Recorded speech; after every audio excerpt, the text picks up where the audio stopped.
Hello, race fans. Welcome to our third edition of the Industry Insider here on the EKN Radio Network. My name is Rob Howden, and looking forward to a quick chat here with one of the guys that I really respect in the paddock, Shawn Bayliff from Trinity Karting Group. Shawn, the owner of Team TKG, the Trinity Karting Group, one of the top national teams, also a regional program. And you look back at kind of the history of Shawn and what he's done throughout the sport in terms of spending his time in karting and being one of the professional karters, if you will, multi-time karting champion in the WK Manufacturers Cup.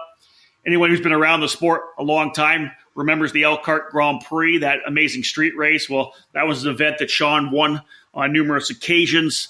Here's a guy that worked his way, didn't have the budget to be able to try to go racing, but did that. Was a sprint car racer, did sports cars as well, was a factory test driver for Bridgestone, came extremely close to running in the Indianapolis 500 on a couple of occasions, having put together programs. But just the racing experience he has right now, paired with the experience he had as his life kind of developed in motorsports, working in the marketing and hospitality side of it as well, what he's brought to the sport of karting is this diverse understanding of racing as a whole in terms of running a team on all different aspects. And now a couple of sons racing as well, Gavin and Finnegan. Thrilled to have him here. Again, Trinity Karting Group, one of the teams that we see regularly on the national circuit, also running in some of the regional programs and the club series as well. And last but not least, a club pro at the Motorsports Country Club of Cincinnati. A guy with a lot of experience and I think a lot of input that he can help bring to the sport in terms of just really supporting karters, supporting people that want to go racing, and supporting the sport altogether. Shawn, thank you so much for joining us here on the Industry Insider. How's that for an introduction? Oh, that was fantastic. Thanks for having me back on the show. It's always great being with you. Well, the funny thing is, when we look back and you and I continue to talk about the stuff you've done, I'm impressed just with what you do now, the development that you've done over the last couple of years with Trinity Karting Group, to take it from essentially the group of guys that you had, the members at the Motorsports Country Club of Cincinnati, pair them with your kids who are kind of working their way up the ranks and learning in the junior ranks. You now have this series, this program, a bunch of drivers have come to race with you, where you're now to the national level. You made that foray to the national level and said, hey, you know what, we're going to try this deal.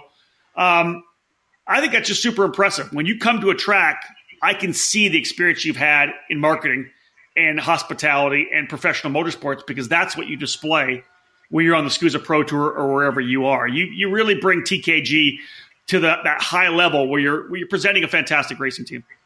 Well, thank you, Rob. That type of thing that I learned early, that if you don't have money, you need to at least look like you do right. to attract it. And that stuff's, fairly inexpensive to do, and it brings a level of professionalism to the sport. I tell you what, karting is probably the hardest thing on earth to do and do properly. When I got back into it a few years ago, I think I'm going on 6 years ago since we got back into it. Man, it's hard. Especially if you've been in cars for a little while, because everything is backwards, from setups to just, it's just a tough thing on going fast in them is that way. So we always wanted to look good, and we always prided ourselves back, when I was driving for Margay and such, we always tried to make our equipment look good. Dad instilled that in me, and, we try and carry it on to what we're doing today. I will, I'll add to that, because the first time I saw you guys, some pictures came across my email, and as they always do, people are sending in stuff, or I'm scrolling on Facebook watching racers, the guys that are on my feed, and I saw a couple of these carts with these graphics, and I'm like, with Trinity on them, and I'm like, damn, whoever designs this stuff is good. It's clean, it pops, and that was kind of my first introduction to you guys, was the fact that I was just loving the entire layout of the bodywork, the graphic kits, the suits, the helmets, just the presentation that you bring to the table, I think, is upper level. And I would say personally, probably the very, very top of the sport. That's just my opinion. Like, the look that you bring, I think, is fantastic. Now, I've set the stage a bit for you. Let me open the floor. Tell our listeners here on the EKN Radio Network a little bit about Trinity Karting Group, how it launched. Obviously, you are the club pro at the Motorsports Country Club of Cincinnati. How did that morph into Team TKG? Well, I guess originally Team TKG kind of spun out of our sports car program. I was sitting in my office in Lime, Ohio, at the sports car shop up there, And a couple guys walked in and said, "Hey, I heard you knew how to run go-karts." So it really started before the Motorsports Country Club.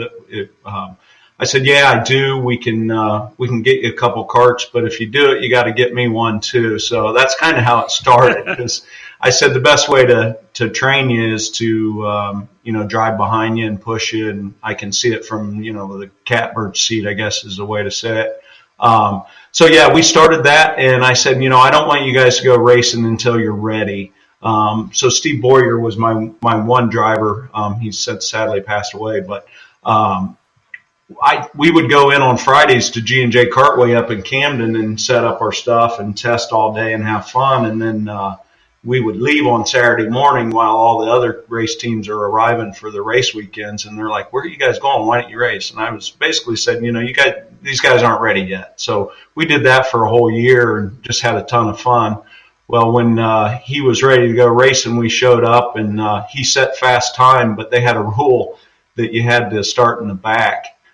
So he was fast qualifier, and we did it right, and then he ended up having this to start in the back, but his racecraft wasn't quite there yet, so he kind of sat back there. But yeah, it's been a ton of fun. And then we spent a couple years at G&J Cartway, and then this opportunity to run Motorsports Country Club was a blessing, and it led us to another level of what we wanted to do with the karting. So I love karting. I'm glad to be back. In a lot of ways, I wish I'd never left, because if I had to say anything to any of these drivers moving up right now, don't leave karting. Just stay in it.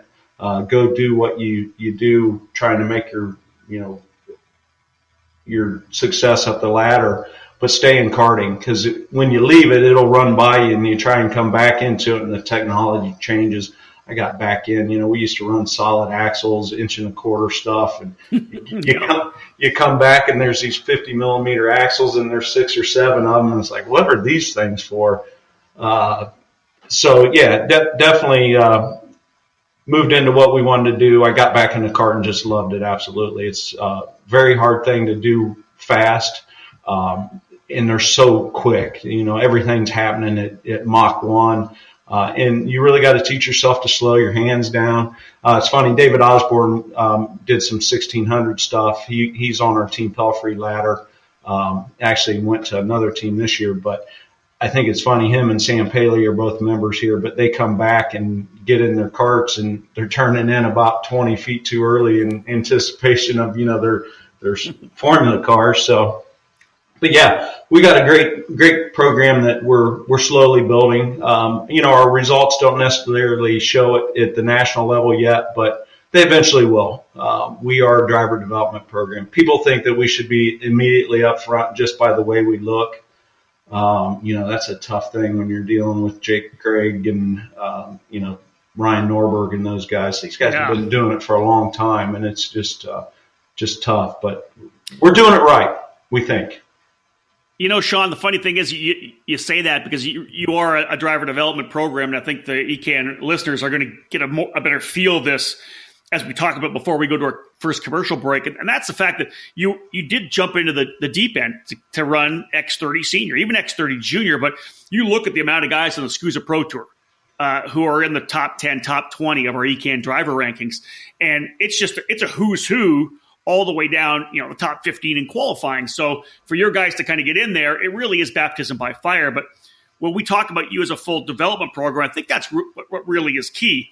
You come to the SCUSA Pro Tour, that's the national view. That's what people can see from coast to coast on our coverage on EKN, whether it's through our social media or our race reporting. And they see this, Trinity Karting Group, great look, drivers are doing well. They're not winning races right now. But if you look deeper, the bottom part of that iceberg, the program you have, you may have 4, 5, 6 guys at the Pro Tour, but when you're rolling into the KRA kind of club series at Newcastle Motorsports Park, which is a very competitive series, you have 20 guys under the tent. It's essentially one of those iceberg situations, is it not, where you have this big tent of guys who are on that club/regional level that you really take under your wing. That's where you do a lot of your coaching and your development. It is, for sure. Well, it all starts here at Motorsports Country Club. If we get a new person into karting, same philosophy when I got back into this business. I don't want them hitting the track until they're ready.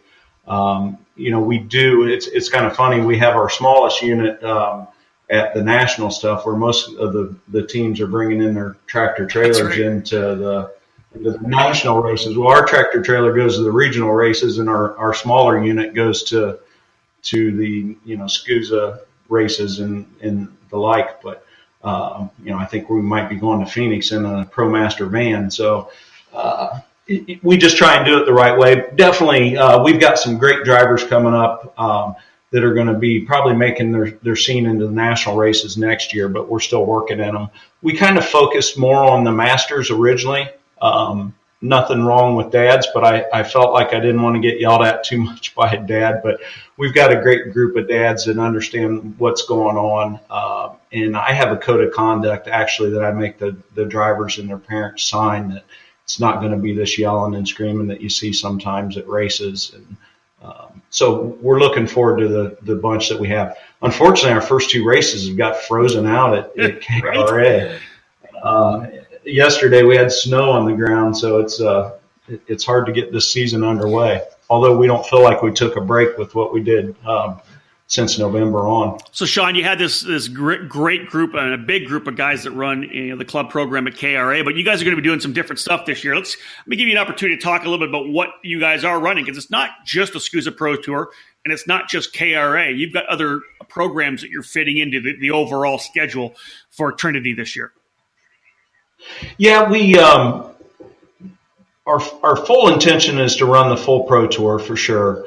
Tom does a fantastic job of putting on an event, and that's just the level of professionalism that we like. We're also we went to Daytona, of course, for the kart week, and then we intended to run the USPKS, the full schedule there, but we had a conflict with KRA, and when you got 20 customers and drivers at the regional level, you got to pay attention to them before you think about going and doing the national stuff, or you end up not having a business at the end.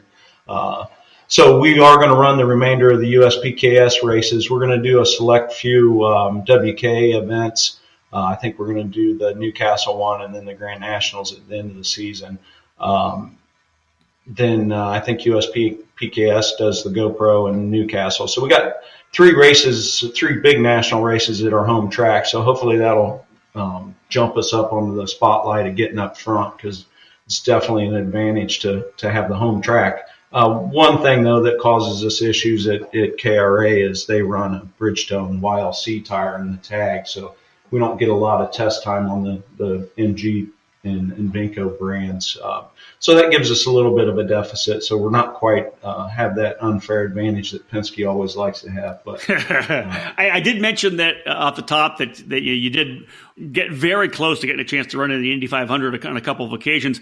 You will be taking the team to the Indianapolis Motor Speedway this year. You had told me that you guys were looking at going to the Battle of the Brickyard. Yeah, we are. We wanted to do it last year, but we had another conflict with KRA. Mike Burrell is doing a great job putting that event together. And, you get a lot of interest when it's your dream to run the Indianapolis Motor Speedway. And it's great that, drivers get to do it in a go-kart. It's fantastic. I mean, when I came up the ladder, the only time the Indianapolis Speedway was used was for, the Indy 500. And I think the second largest spectator event was qualifying. It was a crazy time then, but it's changed a little bit for Indianapolis Motor Speedway, and with the IMSA races and all the Mazda Road to Indy races and that, so it's opened up. And I heard it was a fantastic event. We're going to be there for sure with probably our tag junior drivers, our X30 drivers, senior drivers, and then some of our masters. I might even dust off a shifter myself and get in it. That's what I was waiting I'm starting to get I'm starting to get the itch again. I watched that NOLA race at the Masters guys in the NOLA race, and it just gets me wanting to get back out there and drive again a little bit. Although I do drive a ton here at Motorsports Country Club, it's a little different competing, and some of our development drivers, they don't have that the racecraft yet, and getting out and running with them, you can show some of that. Now, my biggest thing is putting my ego aside and not having to win the race when I go out as far as driver developing. And that's the thing that I'm always reluctant to do, because I don't want to make it about myself. Sometimes I can get a little serious about it, and I want to make sure the company's in the right place before I, take the stab at running against some of these guys in the pro level. The funny thing is that I didn't do this off the top, and I probably should have, because we talk about the Motorsports Country Club of Cincinnati, and most people, when they hear about a Motorsports Country Club, they're thinking a big car track. There's a lot of big car country club tracks that have a smaller karting track as well. The Motorsports Country Club of Cincinnati is a karting country club. There's no big track there. It's just karting, correct? Yeah, that's correct. There is no automobiles. The track's a 9-turn, 0.7 of a mile track. It's got a unique 27-degree bank at the end of it, which is a little rough on things, but yeah, it is. It's a private club. We're members only. We do quite a few corporate events for team building, during the weeks, but we reserve the track only for our club members on the weekends, and it is only go-karts, and it's an awesome thing. We roll up our garage door and get out and run on it, and it's just a ton of fun. It's a neat thing, because we have some guys that don't want to race, but they kind of race vicariously on the weekend through our guys that do race, so it's really helped the membership here. I think we just celebrated our 10th anniversary last year, and I think we're going on 5 years of managing the facility. I think we took over in October of 2013, and it's growing from there. We're sitting right around 100 members. We store about 170 go-karts on site, so it's a undertaking keeping those in track, and then plus running the team. But we have a great owner membership here. I think we have 23 owner members that are very supportive of both the racing and what we're doing here at the club. I love it. I think it's such a unique motorsports opportunity. I love it. I think it's super cool. All right, folks, stick with us. We're going to go to our first break here on episode number 3 of the Industry Insider on the EKN Radio Network. On the other side of this break, we'll come back and talk to Shawn Bayliff. Since 2003, K1 Race Gear has been a one-stop shop for all your indoor and outdoor karting needs. From racing shoes, suits, and driving gloves to chest protectors, rib vests, accessories, and bags, K1 Race Gear provides quality karting products for the enthusiast and the professional alike. We have an incredible lineup of K1 karting suits designed to fit everyone's budget. Check out our entry-level GK2, the new Apex 2, and our top-of-the-line Speed 1 suit. Then, choose from our Apex and RS1 karting gloves and add in our K1 shoes, rib protectors, and neck collars. If you need a custom suit to support your sponsors, we can create a custom look as unique as you are. As you would expect, our custom suits are made to order. With pricing as low as $495, you're sure to find a suit that not only satisfies your racing needs, but is easy on the wallet as well. We take care of all of our customers at K1 Race Gear, not just the ones with deep pockets. Visit K1RaceGear.com today and get everything you need for your next racing season.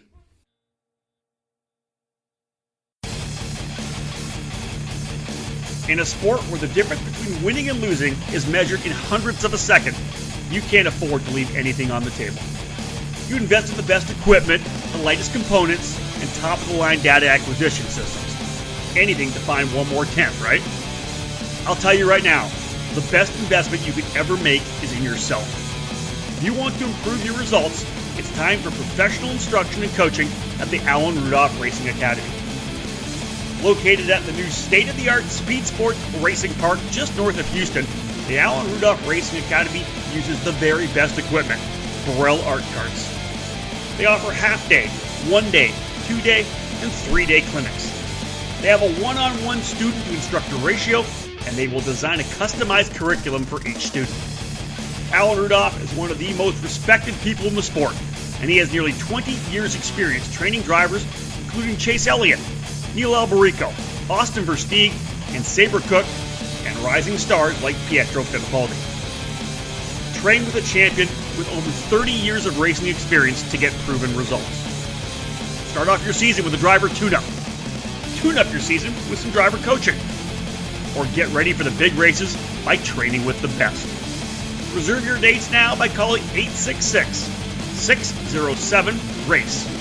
That's 866 607-7223. For more information, visit speedsportsracingpark.com/racing-academy. Welcome back to episode number 3 of the Industry Insider here on the EKN Radio Network. My name's Rob Howden, joined today by Shawn Bayliff from the Trinity Karting Group. Shawn, we were able to kind of detail what you have going in terms of the team, how the program is developed, and I like the iceberg example because that's really what it is. You have that small team that you take to the SCUSA Pro Tour. That's what people see nationally. But it's that huge iceberg underneath you have with the 20-plus guys that you take to the KRA, the whole crew of everybody you have with the Motorsports Country Club of Cincinnati as well. One thing I want to talk about in this particular segment is to touch base on the Super Nationals last year. I know you had attended a couple times to have a look at it, but last year was the first time you actually brought the full Trinity Karting Group team out there.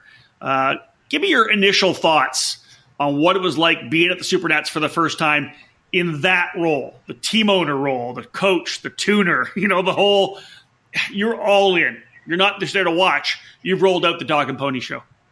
We did. I've been to, some of the biggest races in the world, especially Indianapolis Motor Speedway. I joked it during the 500 once. I said, this is just has a really big go-kart atmosphere to it. But then I go to the Super Nats, and it's serious. It is something that everyone in karting, regardless, just put out of your mind of how you're going to do out there. Go and do it. If you run in the back, who cares? It's such an awesome event, atmosphere, everything. Of course, the competitive side of me wanted to go out and win it. Reality is also, we knew that we weren't going to do that. Paul Micey, our X30 master driver, he participated in it, as well as my son Finnegan and my son Gavin. They ran X30 match, so we had the X30 classes covered, so senior and junior. So it was good. First practice session, my drivers were just as nervous as they could be, although they wouldn't let me know that to any extent in the world, but did well. Didn't make the show. Learned a ton with all the manufacturers out there. Tony Kart, we're back running Tony Karts exclusively on our race team. So Tony Kart had quite a Luis Rubial. He brought in some engineers and got to talk with them, so learned a lot about that. It's also a bit of a trade show in a sense where you get to meet the manufacturers and discuss it with them and share some data and learn a little bit. But the track was amazing. It was huge, as you know. Yeah. Being right there on the strip was really exciting. It still, I agree with why they're going back to the Rio, but we did good. Gavin had a really good race starting out, and then he got hung up in some other stuff. So if you have a bad race, it really makes it tough for the rest of the weekend. But didn't make the show in X30, really close to it though. Finn had a really good drive. I think he picked up some 40 spots and was up to 10th. They would have made the show had that went, and the guy looked over at him and stuffed him into the wall, and it was kind of frustrating. But he ended up going from not making this, being in the race at that point to not even making the LCQ because of that finish. So it's tough. I think there was 98 X30 seniors in that race. Something. Yeah. Don't quote me on that. That's it, right? It's so tough. There's just so many great drivers. We talk about how many great drivers there are at the Pro Tour race, and then you throw in all the Europeans that come into race as well, and it's just unbelievable. If you can make the main and make Super Sunday, that is just ridiculously cool in terms of especially if you're a regional driver just kind of getting into the national program. If you can find your way into the Super Sunday main event, you've done something. Yeah. That's what kind of got the juices flowing to race. Just because it reminded me a lot of the atmosphere of the old Elkhart Grand Prix that you mentioned in the intro, but bigger. The stakes are a lot higher, and you just know the best of the world are in there. And maybe you can answer that. Are the best of the world at that race? I'm not 100% sure, but it sure seems like it is when you got Travis Anuto and Conti and those guys running.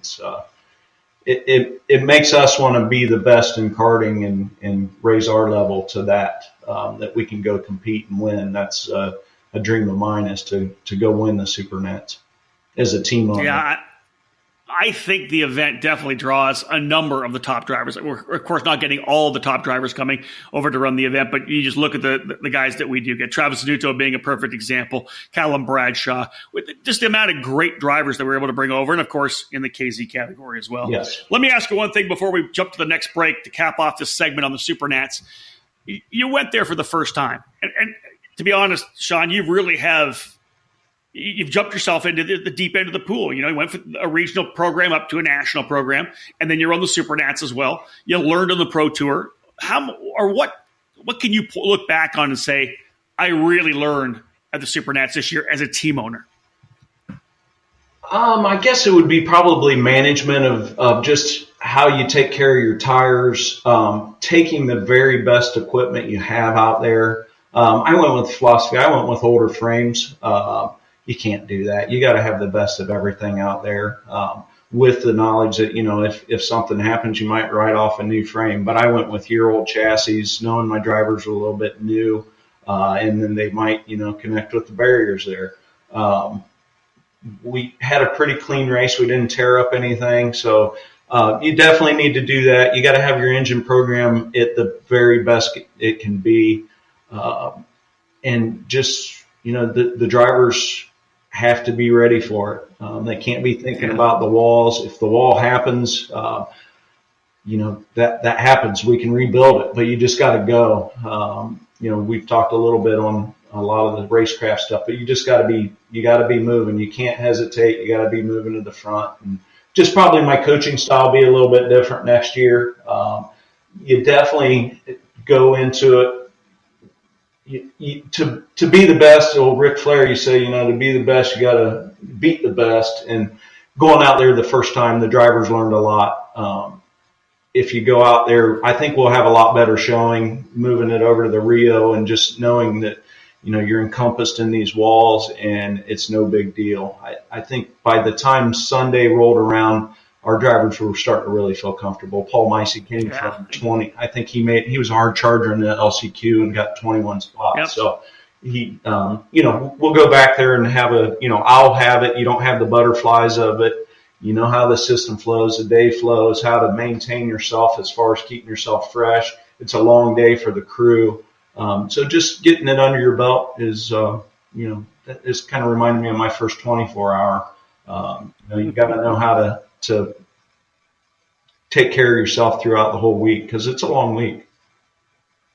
I think that's very true. That's one that you hadn't brought up yet. It's not just a one-day race. It's not even a 3-day national race. It's a 5-day grueling marathon of making sure that you're in the right spot. Yeah, I think it started for us on Friday because I drive the rig and everything out. So it started Friday before. So driving out 2.5, 3 days, we didn't kill ourselves getting out there, but you know, we got in Sunday and they had a marathon block and everything. So, you know, it took extra 45 minutes. You drive clear around the whole town to get in there because they had everything blocked off there. So, you know, it really started on Sunday for us getting set up, and it's a long week. Well, listen, we're going to go to another commercial break. When we come back, we're going to talk to Shawn Bayliff about his opportunities of getting potentially back behind the wheel.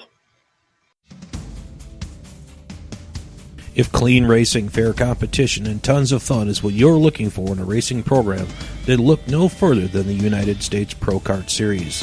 MG Tires, IAMA USA East, and Nitro Kart have all teamed up to present the 6th edition of the USPKS, and it just keeps on getting better. USPKS has forged a path in the U.S. by being the first major series to incorporate the pushback bumper system, setting a new standard in karting safety and competition. Our top-rated tech team has partnered with MG, IAME, and VP Fuels to ensure our competitors are competing on a fair platform.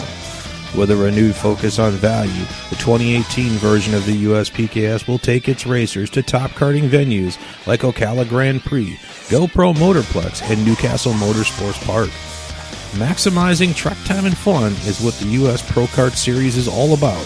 If you'd like to join the party, check out our website at uspks.com or look us up on Facebook at USPKS.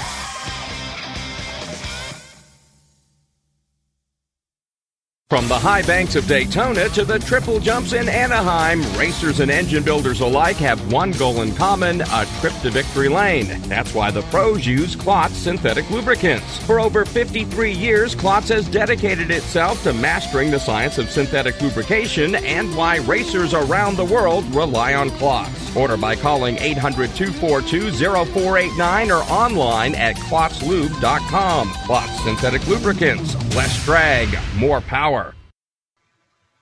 Welcome back to the EKN Radio Network and episode number 3 of the Industry Insider. My guest today, Shawn Bayliff from the Trinity Karting Group. Shawn, you've teased it a couple times through the podcast so far, and we talked about this a little while back. You're really itching to get back behind the wheel, and it doesn't surprise me. You do all that coaching. You're at the Motorsports Country Club of Cincinnati on a daily basis. You got your kids racing. You got guys running an X30 Master, and you're a former top karter in your younger days. You want to get back, do you not? I do. If my ribs can take it. Although I did just find my rib vest from what I used to wear. I really struggle with the rib vest stuff. I hate them. I didn't use them back when I was racing. I broke my ribs at a Man Cup race in Avon, New York, and after that I was in qualifying and I heard it snap and it's like, oh man, that was bad. Ended up setting second time, but Mom and Dad were there and they got me taped up. And Charlie Grodicke at Margay at the time, he took duct tape and wrapped me up, and we were good. But I found those old rib vests. Surprisingly, they still fit. And I got back out last Saturday with those vests, and then I felt at home, so I didn't have that up under my armpit and stuff. So yeah, I'm getting itched to run, and mainly because I'm getting requests from my Masters guys to share data with it. They try and share the data with the senior guys, but just the weight difference and the tire difference, it's hard to give them a really good database. So we'll probably play around with some KRA stuff and getting ready for, I don't know that I'll do Phoenix. Talking like we might do Phoenix. We've got some exciting stuff happening on the sponsor front for our Pro Tour events. But so I'll probably debut. Karting wise, I might do it the Summer Nationals. I'm only going to do it if I'm fast though. So if I'm not doing it, you'll probably know that Shawn needed to hang up the gloves and helmet as far as the racing side. But yeah, so we're going to probably do some karting stuff. Got another little deal coming up here in I think it's a couple of weeks. One of our members that raced the MX5 Global Cup, he had a shoulder injury and can't do it. He was committed the whole season. It happened at the Circuit America race 2 weekends ago. So, but I guess when this is on, it'll probably be this coming weekend, if I'm right. But I'll be driving. I'll be driving the MX5 Global Cup race in one of the Miatas, just subbing for him. So he asked me yesterday to come in and do that for him. Brought a driver suit over and said, "Here's our sponsors. It's Morrow Motorsports is the team, and I think they have Ceramic Pro as the sponsor." So he wanted to represent the sponsor well and get the car up front. I haven't raced Barber since 2003, so it'll be. I think I ran a Daytona prototype and a P2 car there in 2003. So we'll be getting the fire suit out and trying to do that for John and have some fun doing that. I like it. It's going to be 15 years down the road for you. Luckily, I'll be there. It's an IndyCar weekend at Barber Motorsports Park. I think it's April 20, 21, 22. Now, we're going to get this podcast out, I think, next week. You and I are recording this right now on April the 10th. It's probably going to go out early next week. So it'll be a week and a half before you head out to Barber. But that'll be fun to watch. I'm looking forward to seeing you to get on track. Now, we talk about you getting behind the wheel, and this is kind of one of the things I want to mention because I really want to give you the opportunity to kind of discuss your coaching style. You had mentioned early in the podcast that a lot of your guys at the club like to have you on the racetrack with them. Data acquisition is one thing. You can go over their cameras as well and their own data acquisition. But if you're right behind them, following there with the Smarty Cam on them, I just have to believe that there's just so much more that you can bring to the table. Yeah, there really is, because the tendency for most drivers is to overdrive, and they don't believe you when you say that. And, you push them at a young age to get into the corner, and then they kind of pass that point of turn in where they're getting it in and they're sliding past their apex and putting the throttle on 3/4 of the way through the corner. A go-kart, you got to get into the corner, use the brake, rotate the cart, and start throttling almost before the apex to be fast at it. Sliding in a go-kart is awful. It's fun. It feels like you're flying as fast as you can, but you just can't do it. The hardest thing to do is to make a driver understand that you got to slow down to go fast, and it's just really tough. Most of the time they say, well, I'm not doing that. So the data shows it, but it's not in, you're looking at lines on a computer screen that, that doesn't really make sense. So we try and put a camera on my cart, and then I'll go out and follow them. The old man here, if they get good enough, they should be running away from me. But if I can beat up on them, and I can show them in the corner where, they stretch me on entry, but then I just murder them on exit. And then that kind of sets in their mind that, oh yeah, that's what you're talking about, instead of, looking at it on the screen of the data. Because, if you can drive under a guy off the corner and make it effortlessly, you can see how they've slid through the corner and just real late back to the throttle. If you're late back to the throttle, your straightaway is shorter, so your top speed's shorter and your lap times get bigger. So you don't want to, it really helps from that style. Plus, I am able to show them how to do this stuff without, the bump and run passing that you're seeing so much. And, we've talked about it quite a bit on the racecraft side. You can pass without, bouncing off the side of someone or shoving off the end of the straightaway. And we try and coach that a lot, because it doesn't pay when you move up. We probably suffer a little bit on the results right at the moment at the national level by not driving that way, but we're trying to teach it right. David Osborne, when he moved into the 1600 program with Pelfrey, I got a phone call saying, "Man, you guys teach these kids right." So it was a nice compliment hearing from these guys at the next levels that, whatever you're doing it right, from the personality side to the driving and the cleanness. So that's what we're trying to coach. Perfect segue into our next commercial break, because we come back, we're going to talk again, guys, with Shawn Bayliff, and we're going to hit that exact topic. He and I have discussed it many, many times, but when we get back, we're going to talk about racecraft. Cometic Gasket is a leading worldwide supplier of gaskets and engine sealing solutions for karting, automotive performance, power sports, original equipment, and the remanufactured engine industries. Cometic karting gaskets are available as OE replacement top-end kits or as individual gaskets and seals. Just like competitive karters, Cometic can operate on the fly and has the unique capability to customize any gasket to meet specific engine requirements and clearances. All of Cometic's fiber materials are asbestos-free and do not require any additional sealants. Viton oil ring cylinder head seals are used in each 2-cycle kit, and Cometic's 4-cycle engine kits feature only the most advanced multi-layer steel head gaskets. Cometic can tailor to engine builder specific needs through bulk ordering and packaging flexibility. Cometic gaskets are must-haves for championship-winning teams across multiple disciplines of both professional and amateur motorsports. Cometic Gasket, sealing championships since 1989.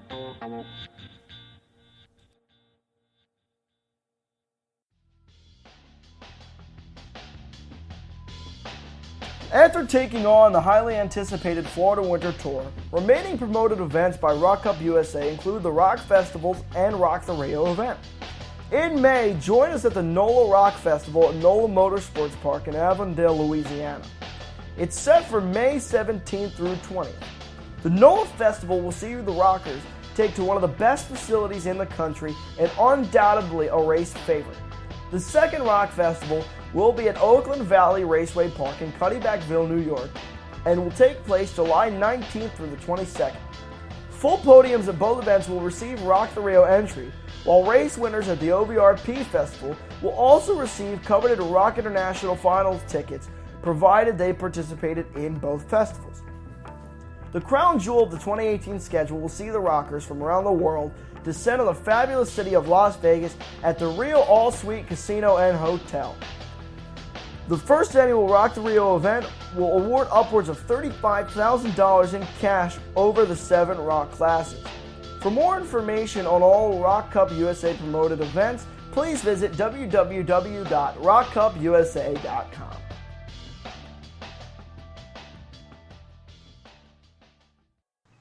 Welcome back, ladies and gentlemen, to episode number 3 of the Industry Insider here on the EKN Radio Network. My name is Rob Howden, being joined today by Shawn Bayliff from the Trinity Karting Group. And Shawn, you've been an educator, a coach for a number of years. Of course, you worked your way up the ranks through karting, into cars, did a lot of sports car racing, as you mentioned, the Daytona 24.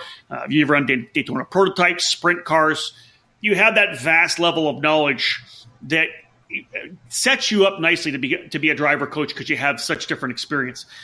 You and I have talked a lot over the last probably year about racecraft. The issue that we're seeing in the sport right now isn't new. It's been happening for the last couple of years, and you and I have discussed it many times. We have our thoughts on racecraft, and you brought it up before the break, a good point about the way you teach your drivers and your students and your clients, and the fact that you don't have to make that bonsai, big contact, wreckfest pass, and that's really not what racecraft's all about. I know we on ekartingnews.com, we just last week published today, but by the time this thing gets aired, it will have been last week. We published our second The Art of Racecraft article.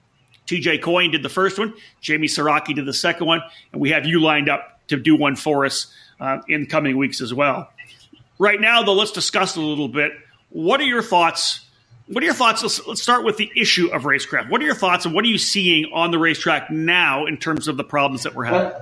I think it all starts, I've heard some of my drivers that have come over from other teams, and, they're bragging about how they were coached before on, if I'm not going to do this, I'm going to wreck the guy out. And I'm like, whoa, put on the brakes, not under my tent, because if you do that, I don't want you. I don't want that kind of driving craft under our program. For one, it's bad racing. There's nothing more beautiful than a setup pass that is, executed properly. Sure, kids are going to, especially at the regional and the new levels. I never understand at the local level why, people are getting so upset when there is a side-by-side contact or, some sort of wreck. That's learning. Understand that. But once we get to that national level, it shouldn't be that way. I witnessed it quite a bit at the, I guess it had been the Summer Nats last year. We really started getting my mind going that, this is getting pretty rough. It reminded me, we used to race in Marion County. It was basically a basketball court back a long time ago in Marion. They're talking about bringing it back. Well, that was bump and run. You had a wall on the inside, and it was an 8-second lap, and there was 30-some cars. So you had to do a little bit of that, but it was the short track mentality, kind of like Martinsville or whatever. That's the only way you could pass. Mm-hmm. But it was accepted and understood. But on a big road course set up right, there shouldn't be a bump and run on the end of that straightaway like that I witnessed. I witnessed it at the Super Nats as well. I understand the pressure of that event, trying to do it, but it's just, you can't. Well, when I raced Man Cup, Ron Withdraw, I'm always amazed. I don't know if you knew Ron or not, but he was always a race director, and he was a fairly big guy, but man, he ran around the corner with that black flag in his hand, and if you barely touched anyone, you were getting warned about it for sure. And then if you did it again, you were getting a black flag waved at you.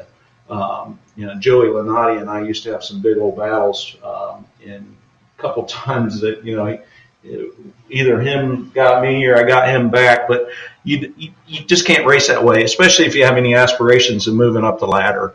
I think these kids are doing it so fast. The kid kart motors, they don't teach you how to use the brakes in those, because if you're on the brake in a kid kart, you don't you really use it. The next couple levels, I think they're just not coaching it enough.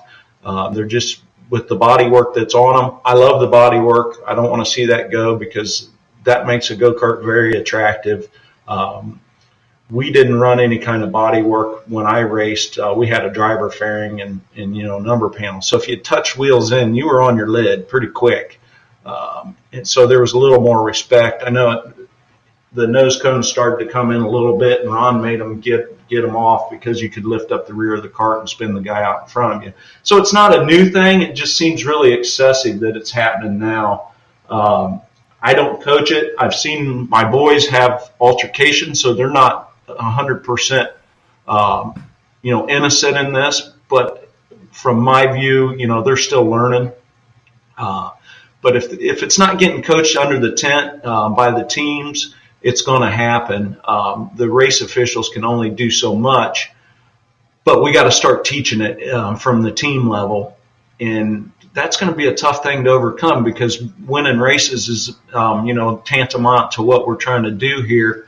And if they're letting it happen, then the drivers are going to continue to do it. So, I don't think we're going to solve this overnight, but it is a thing that can be taught, and it's a beautiful thing when you see a proper pass done.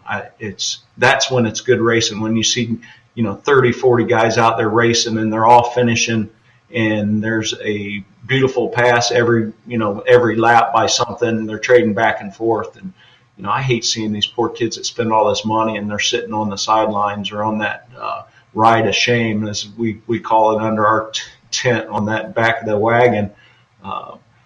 So, solving it, I think my little article is going to be a little bit on how to set up a pass and how to do it right. If you go to the next level and you're driving like you are now, Dad's going to run out of money really fast. The team's going to get very upset with how much equipment that's going to that you're going to tear up. The mechanics aren't going to like you very well. And then, honestly, the respect that you get as a driver is not going to be there. It's tough, especially for some of the single kart guys that, Dad and them, although it's kind of rare right now, Dad and son showing up the track or Dad and his daughter showing up the track and coming in and trying to run a national event and then, just gets clobbered off the track. But I do witness that it seems like it's the same cast of characters, though. So maybe some due diligence or some case study needs to be to see, who's doing these. And maybe the series needs to look at the teams that seem to be more in these altercations than others. So it might be, just their coaching style and how it's being handled. Well, it's interesting because that's one of the things that has been brought up. Now, I mentioned in the very first article I wrote about the culture of racecraft now that I think everybody needs to step it up. I think that the parents need to demand that their kids race clean. I think that the coaches and the teams need to, like you do, demand that if you're going to run into my tent, this is the way we, our code of conduct off the racetrack and on the racetrack. And I want the drivers to understand that there is respect earned by the beauty of a pass. And that's one thing, we'll get yourself and potentially Alan Rudolph, who's going to be doing an article for us as well, to talk about what a perfect pass looks like. And that really is the beauty of motorsports, that super clean pass. When you dive into somebody and side-to-side contact, they go off the racetrack and you keep going, that's not a clean path. It's not beautiful. It's, in fact, flat, ugly. It's not pretty at all. Now, you mentioned earlier, I don't mind if there's a contact on the racetrack. That doesn't mean that it's just because the guy or the driver who's making the offensive move. If you make a perfect pass, you do everything right, and the driver that you're passing doesn't let it happen and drives into you, that's their fault. So contact on the racetrack is going to happen because there's two people involved. Oh yeah, right. It's not just contact's just not about the guy or driver making the move for the pass. And I think that's just something we need to bring up. You're not going to get rid of all contact and all incidents because there's two people involved. It's not just the racecraft. There's racecraft of overtaking, and there's also, and we've heard this before, and I think TJ Coyen wrote about it, there's also racecraft in realizing that you've just been passed and don't drive off the racetrack, don't hold the line. Sometimes if you give the pass up, you're able to tuck back in behind and maybe learn something from the guy that's going by you. Yeah, I was just going to mention that was, TJ said that, and I was like right on when I read that. And we try and coach that, and that's another hard thing to do because your pride gets involved, and we preach, fight to live another day there on that, because it doesn't mean your day's over. You might have got a bad run off the corner. Well, let that guy go by and then just lock back in on him, bulldog him, just be right there for when he makes that mistake, and you can get right back in it. Just because someone passes you doesn't mean your race is over, but it sure is if you hang on the outside and drive in the grass, and then, you're sitting there spun backwards, and you see that probably more than anything. You gotta wait, and, if you're getting past, it's probably because you messed up, starting the corner, and give it up to him, drop in behind him.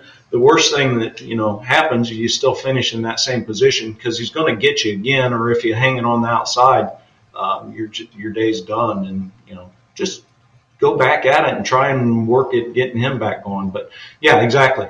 You did mention that there are potentially some repeat offenders. Some of the names that we hear on a regular basis, this guy ticked me out, or you see the contact and you go, oh, he's involved again, or she's involved again, whatever it may be. Personally, and I'll get your comment on if you think this is a good idea, and I think it's probably going to be an answer I expect. I would not be surprised to see coming down the line where organizations like SCUSA or USPKS or WK or ROC or whoever it may be, the Challenge of the Americas, there's going to be a licensing program where you're going to have X amount of points. And if you make a move like that and it's blatant, you're going to start losing points. Because the only way to really, I believe, to curtail and penalize a frequent flyer, a guy that we're constantly seeing be a repeat offender, is to start pulling points off that license. And at one point, if you get to the point where let's say you get 15 points, you're down to 5, you've just lost your opportunity to race nationally. You got to go back to the regional level and prove that you can get back to the national level. What are your thoughts on a licensing program? Yeah, I'd love it. I don't know that organizationally we're set up yet. Karting's so fractured right now, but yeah, I mean, that would be a fantastic cure for it. It would help in a lot of ways. It would give a clear path to racing nationally. It wouldn't let some of the kids that shouldn't be there, moving up the ladder, and it would help the teams develop their local and regional program. We just got to get the mess figured out on, the one series or whatever it is. The Europeans have it, a little better than us because in all forms of motor racing, because, they have a little better structure in the series, at least, from the outside looking in, they do. Maybe they don't. I might be totally wet on all of that, but it sure seems like there is. And, you see it moving up. Some kids skip the karting altogether and go into F4, and I'm wondering, I don't think the Mazda Road to Indy program is as bad, but the F4 program, it seems like they're giving a license to anyone, and some of the complaints I hear is, there's like 2 or 3 green flag laps, so it starts even there. But yeah. I like the idea of some sort of a licensing program, as long as they're doing it fair, and how do you manage it. Joe at SCUSA, he's got a tough road to manage and all that for sure. And watching, there's just not enough eyes on the track because these fields are so big, and it seems like they keep a good eye on the top 10. But once you start filtering back through the field, it's hard to watch them all. Agreed. Now, all right, let's wrap up this section of racecraft. I want to go in now to the EKN Fast 5. I got some questions for you, Shawn. We're going to lighten things up a little bit. We're going to talk, and I'm going to ask you 5 questions about your career in racing that I think are kind of cool. Let's go back. Are you ready? I think so. EKN Fast 5. Here we go. What was your first kart? And give us some detail. Dad built me a square tube piece of junk. Ended up first time on the track, the front wheel fell off. The next time out, the steering wheel fell off. I was running tires that he ran on his old triple Homelight chainsaw go-kart that he won a lot of races in. And we did win a race with it, and then finally got a Margay Bandito, and I was like, man, this is nice. So that was it. A homemade race car at Cridersville Speedway. That's fantastic. All right, question number 2 of the EKN Fast 5. What is your favorite kart track? Ooh, tough one. Yeah. I'm going to say 2. I'm going to cop out here. I grew up at G&J Kartway. that's a fantastic track, the old A track. I don't think you can become a better driver there. But I'd have to say my most fun track I ever raced was Batavia, New York. That place was awesome. I loved it. The double Monza. The double Monza. Yeah, you came up the hill there. It was the elevation change was just incredible. It was fun. Lynn Haddock and I had a big old battle out there in 135 Reed valve. So it was always fun racing against Lynn too. I love it. All right, question number 3. This could spin into this. What is the biggest win in your karting career? Probably that's. I mean, Man Cup wins were always really good, but probably winning the 90 and 91 Elkhart Grand Prix in the pro races were probably my biggest. They felt the biggest because there was 40,000 people there, and the fields were big. So that would probably have to be it. I like it. I love it. All right. Fast 5, question number 4. Who was your biggest rival? Oh, I have a couple. I love that I'm getting here. These are hard, aren't they? Yeah, these are tough. Can we locally? And I just hired. Okay, locally, Sandy Williamson and he goes by Alex now. In fact, I just hired him as my master's driver coach. So Sandy Williamson and I had all kinds of battles in the OVK races. Joey Lanati and I had the biggest rivalry probably in Unlimited back in the day, but Joey was he was awesome too. So Joey Lanati at the national level. All right, one more question in the EKN Fast 5. Number 5, who has been your biggest mentor or influence? Oh, I gotta start with my dad for sure. I mean, he always talked about his karting, and I got my love for karting and racing from my family. So I gotta say my dad. Lynn Haddock was a big influence when I was driving for Margay, and just learned a lot about the sport from them. Keith Freeber. So I can't just pin it on one in the sport, but I gotta say my dad first. All right, folks, there you go. The Fast 5 on EKN. Talking right now with Shawn Bayliff from the Trinity Karting Group. Let's wrap this up, Shawn. We are done. Any final thoughts on the 2018 season, Team TKG, and just how things are really developing for what is probably one of the fastest growing teams in the sport right now? Well, I mean, we're excited about what we're doing. We're bringing more youth into our program that we didn't have before. So we're starting to tackle that mini Swift category. We're going after that a little bit harder at the Newcastle and Sportsman and that stuff. So we're trying to grow our youth program for sure. If you're listening to this and not in karting yet and you're in the Cincinnati area, come by. We'll put you in a cart and let you see what it's about, because karting can be ultra confusing if you look into it on a Google search or whatever. We can kind of help smooth those bumps out. And we're looking forward to the youthful drivers that we have on board and seeing how they develop here in 18 and 19. Shawn, I think people are going to be wanting to get in touch with you based on kind of the culture of your team that you've let us know about today. I like the way you're approaching your team. I like the way you're approaching the sport. If people want to get a hold of you, how do they do that? You can give them an email address, phone number, whatever you want to give them right now. Yeah, probably the easiest is, our website's teamtkg.com, or my email is sbayliff@trinitykartinggroup.com. I think you can get that link on our ad there in our e-karting news ad. So, so just give us a call or reach out to us at 513-421-4463. Shawn, thank you so much for joining us. I really appreciate it. Yeah, it was awesome. Love being on your show, and thanks for e-karting news. You guys do a fantastic job of growing the sport, and a sport that we love and want to be into it for a long time. So it's great to have you guys promoting it like you do. It's our pleasure. There he is, ladies and gentlemen, Shawn Bayliff from Trinity Karting Group, episode number 3 of the Industry Insider here on the EKN Radio Network.